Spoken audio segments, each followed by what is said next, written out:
Olá, tudo bem? Estou aqui hoje para mais um vídeo dessa série de 66 vídeos, a respeito da Bíblia, trazendo hoje mais um livro, a continuação aqui, de mais um livro da Bíblia.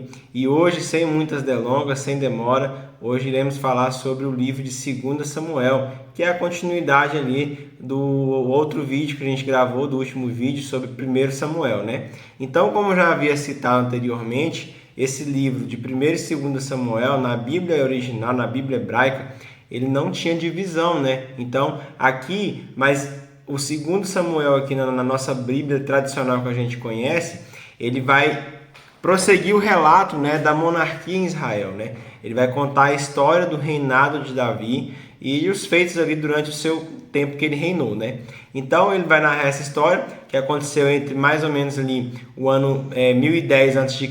até o ano de 970 a.C. e vai dar ali a morte de Davi e depois a sucessão do seu filho Salomão, Então, iniciando aqui o livro, vamos entender primeiro quem era Davi, Então, Davi foi um homem que ele agradava a Deus, ele agradava o Senhor e ele, inclusive, foi chamado homem segundo o coração de Deus, A Bíblia relata que ele fazia a sua vontade e, por isso, ele foi chamado homem segundo o coração de Deus, conforme está em 1 Samuel 13 e também lá em Atos 13, versículo 22. E o que chama a atenção é porque não apenas a maneira dele viver, mas a maneira com que Davi levava a sério a aliança que ele tinha com Deus. Tanto é que essa aliança que Davi tinha com o Senhor, ela se tornou depois um padrão, de aliança e santidade para todos os outros futuros reis ali do povo de Deus, que vieram depois dele. Então observa que lá em 1 e 2 Reis, também em 2 Crônicas, tem essa avaliação feita por Deus. Olha só o que diz em 1 Reis, no capítulo 15, versículo 11. Asa fez o que o Senhor aprova, tal como Davi, seu predecessor. Ou seja, Davi servia como uma referência ali para o rei Asa, E ele então foi aprovado pelo Senhor conforme, porque ele fez o que Davi, que veio antes dele, fazia. Lá em 2 Crônicas também, no capítulo 17, no versículo 3, ele vai dizer que o Senhor esteve com Josafá, porque em seus primeiros anos ele andou nos caminhos que o seu predecessor Davi tinha seguido, ou seja, mais um padrão aqui que o Senhor, um parâmetro que o Senhor tinha para poder medir ali, avaliar os reis que vieram depois dele. Então, além dele ter sido um grande rei, ele também foi o principal autor, inclusive, do livro de Salmos, tendo ele algumas das mensagens mais conhecidas, algumas passagens bíblicas mais conhecidas da Bíblia. Um exemplo disso, o Salmo 23, Então, iniciando a análise desse livro de 2 Samuel, ele vem dividido em 3 partes, Aí ele vem tratando sobre o reinado de Davi e contando histórias ali, mas dividido em 3 partes. Sendo na primeira parte do capítulo 1 ao 10, que ele vai narrar a consolidação da monarquia em Israel feita por Davi, Como que ele fez isso? Reunindo, e unindo ali as 12 tribos sobre o seu governo, As 12 tribos de Israel ficaram ali sob o seu governo, unidas e reunidas, Então ele firmou essas fronteiras de Israel, venceu grandes exércitos, fortes inimigos ali do povo, como por exemplo os amonitas e os filisteus, que são relatados ali no capítulo 8 e no capítulo 10. Também levou a arca do Senhor para Jerusalém, estabelecendo ali a capital, do país ali de Israel e trazendo um grande tempo ali, um tempo de grande prosperidade para a nação de Israel.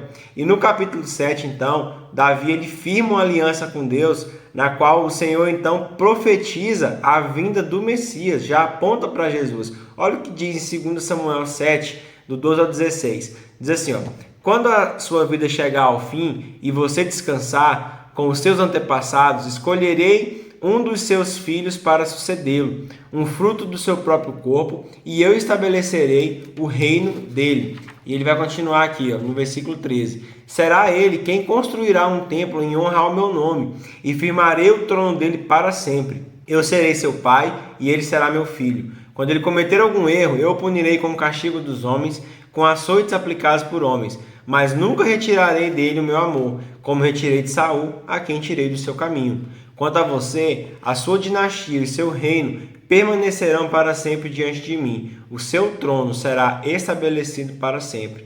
Deus aqui já faz uma promessa apontando para a vinda do Messias, né? O filho dele amado, o filho dele que é descendente de Davi. E essa promessa ela foi cumprida em Jesus Cristo. Lá em Lucas, no versículo 1, no capítulo 1 e no versículo 31, ele vai dizer assim: você ficará grávida e dará à luz a um filho, e lhe porá o nome de Jesus. Ele será grande e será chamado Filho do Altíssimo. O Senhor lhe dará o trono de seu pai Davi, e ele reinará para sempre sobre o povo de Jacó, e o seu reino jamais terá fim.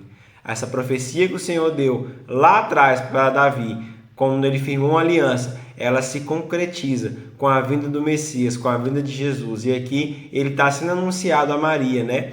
Que foi a mãe de Jesus, a Virgem. Então, vai acontecendo fatos, e aí vem a segunda parte que está ali narrada entre os capítulos 11 ao capítulo 20, que vai começar a narrar ali, inclusive, fases da vida de Davi. Uma delas, o pecado dele, né, o adultério que ele cometeu com Batseba, e também sobre a morte de Urias, o esposo daquela mulher, e as consequências que foram também ali proferidas, profetizadas por Natã. Olha o que diz em 2 Samuel 12, no versículo 10. Por isso a espada nunca se afastará de sua família, pois você me desprezou e tomou a mulher de Urias, o hitita, para ser a sua mulher. Assim diz o Senhor: de sua própria família trarei desgraça sobre você. Tomarei as suas mulheres diante de seus próprios olhos e as darei a outro, e ele se deitará com elas em plena luz do dia. Você fez isso às escondidas, mas eu o farei diante de todo Israel, em plena luz do dia. Sabe o que eu vejo com isso aqui? Que não há oculto que não venha a ser revelado. A própria palavra do Senhor diz isso. Então, não adiantou Davi ter cometido aquele pecado às escondidas, ao oculto. Isso foi revelado aos olhos dos homens, né? Foi revelado. Então, a consequência que Davi colheu daquele pecado que ele cometeu, daqueles pecados, foi que em sua família ele testemunhou ali casos de incesto, de adultério, de violência, de morte e pecados que inclusive culminaram ali na usurpação do trono de Davi pelo seu próprio filho Absalão, que quis tomar ali o reino do seu pai, tomar o trono do seu pai, causando inclusive a fuga de Davi, né? E aí ele vai falar ali no Salmos 3 que quantos são os meus adversários e tal, né? E Davi narra isso lá no Salmos 3, nesse período. Então assim, mas ao contrário de Saul, Davi ele era um homem de Deus e ele não escondia o pecado do Senhor, né? Sempre que ele era alertado de um pecado que ele cometia, ele trilhava um caminho do arrependimento, ele seguia por um arrependimento. E o interessante é que ali no Salmo 51, ele vai clamar que não tire de mim o seu espírito, né? De criar em mim um coração puro, um espírito inabalável, porque ele sabia a importância de Deus. Então ele pedia perdão ao Senhor, ele se arrependia. E o interessante é porque o arrependimento de Davi era um arrependimento genuíno. Porque você pode ver, por exemplo, que mesmo ele tendo cometido aquele adultério ali atrás, naquele período, ele não mais cometeu adultério, né? Então você pode ver que de fato acontecia um arrependimento, onde ele não voltava mais a pecar naquele mesmo pecado. Então ele pode ter cometido alguns outros erros, mas não os mesmos, né? Ele tinha realmente um arrependimento. E finalizando o livro, na terceira parte, ele vai narrar ali do capítulo 21 até o 24, que mostra a restauração, né? Deus restaurando o reino de Davi. Então Deus trouxe ali para um povo, para um novo castigo ali para Davi, né? Por ele também ter realizado um censo, ter contado o povo sem a permissão de Deus. Está narrado ali no capítulo 24. Mas também aquele homem arrependido e disciplinado, ele termina ali o livro de 2 Samuel edificando um altar e consagrando ofertas ao Senhor. E em restauração completa pela aliança ali que ele tinha com o Senhor. Então, a gente lendo esse livro, a gente aprende algumas coisas, que Davi, ele foi um homem escolhido por Deus, teve seus deslizes, mas ele era escolhido por Deus e ele não arredou o pé do chamado que ele tinha, que Deus tinha para a vida dele. Então, quando nós somos escolhidos por Deus, quando nós temos um chamado, diversas situações podem vir a acontecer para nos tirar do foco, para nos tirar do propósito. Mas nós precisamos saber o quê? Que nós temos um Deus que é capaz de nos capacitar e de nos ajudar a continuar, a perseverar nesse chamado. Porque também nós precisamos estar alertas para as ciladas que são enviadas, né, pelo inimigo para nos tirar, para nos fazer derrubar desse propósito. Veja que Davi, ele não vigiou o suficiente e ele aproveitou dessa posição dele como rei, né, para satisfazer os desejos da sua própria carne, que foi inclusive inflamado esse desejo pelos olhos, né? Então, Davi não teve seus olhos vigilantes, olhou a mulher ali tomando banho pela sacada do seu palácio ali, e ele sentiu atração por ela, então mandou buscar ela, teve relações com ela, e naquele momento ali ele comete um pecado de adultério. Depois ele manda o marido daquela mulher para a frente de batalha, aquele homem morre, e ele é também ali punido por homicídio, inclusive, né? Então o que a gente aprende com isso? Nós precisamos ter os nossos olhos sempre vigilantes, porque ele pode nos levar a cair. Veja que lá em Gênesis, no início de tudo, a Bíblia fala que Eva viu a árvore e ela achou agradável aos seus olhos. Então, pelo olhar que ela viu ali o fruto daquela árvore e tal, ela acabou caindo em tentação.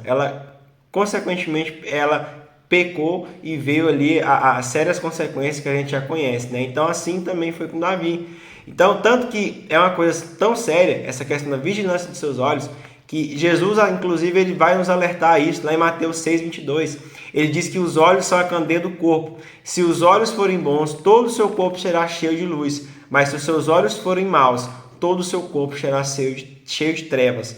Então, aquelas pessoas que vivem seguindo os desejos da sua carne, eles vão colher as consequências pelo pecado cometido. Então, Davi, ele teve essa colheita, né? Diversos problemas aconteceram na sua família. Ele perdeu até um filho por conta disso, né? Perdeu até Absalão, que até tentou tomar o trono do pai dele, que era Davi. Então, assim, gente, uma série de consequências que veio sobre a vida de Davi por conta de um pecado que ele cometeu, os pecados que ele cometeu, né? E atraiu para si aquela maldição, aquela punição, né? Então, assim, mas nós temos que entender também que se nós pecarmos contra o Senhor, se nós cometemos pecados, nós temos a oportunidade de nos arrepender e de não mais praticar essas práticas pecaminosas, né? Então Davi, mesmo sendo pecador, mesmo tendo cometido tudo isso, ele foi chamado um homem segundo o coração de Deus, mesmo tendo essa quantidade de pecados que a gente conhece. Mas o que diferenciava ele de Deus é que ele tinha um coração contrito, um coração quebrantado e um coração que se arrependia de verdade, um arrependimento genuíno e verdadeiro, e ele não mais praticava aquilo que ele pedia perdão ao Senhor. Então, o que nós precisamos saber? Que Deus é um Deus de restauração. Ele está sempre disposto para nos, de braços abertos, nos esperando de volta para poder nos perdoar de todo pecado e de entregar nossas vidas a Ele. Porque quando nós entregamos nosso caminho ao Senhor, nós reconhecemos nossas falhas e pedimos ao Senhor para que nos perdoe e que nos ajude a guiar no caminho, pelo caminho. Então Ele restaura a nossa vida, Ele restaura o nosso ministério, nossa família e nos permite alcançar a ser pessoas que agradem o seu coração. Então, que o nosso anseio, que o nosso objetivo seja esse, de agradar o coração do Senhor, de ter um coração contrito, um coração quebrantado, um coração arrependido verdadeiramente, para estarmos sempre agradando o Senhor nosso Deus. E eu deixo para você mais esse vídeo, mais esse ensino, para que você possa estar refletindo acerca desse livro. E quero te encorajar a ler também esse livro, leia a Bíblia constantemente, todos os dias, crie essa disciplina, porque você vai ver que quando nós conhecemos a palavra de Deus, nós nos tornamos mais íntimos dele, nós conhecemos os desejos do coração do Senhor. Então eu te encorajo a ler não apenas esse livro, mas todos os livros da Bíblia, nem que seja 5, nem que seja 2, um capítulo por dia, querido. Leia a Bíblia, adquira essa disciplina espiritual, que você vai ver que você vai aprender muito e o Senhor vai ministrar grandes coisas no seu coração. Então, medite nessa palavra, medite nesse vídeo, passe ele adiante aí, compartilhe com seus amigos, compartilhe com seus familiares, porque eu tenho certeza que irá acrescentar na vida dos seus amigos aí e de quem você estiver enviando esse vídeo, tá bom? Deus abençoe você e até o nosso próximo vídeo. Eu vou postando aqui, vou procurar postar diariamente, se não der diariamente, mas a cada 2 dias, mas eu vou estar aqui constante, deixando sempre um vídeo para você, para edificar a sua vida, amém? Deus te abençoe e até o nosso próximo vídeo.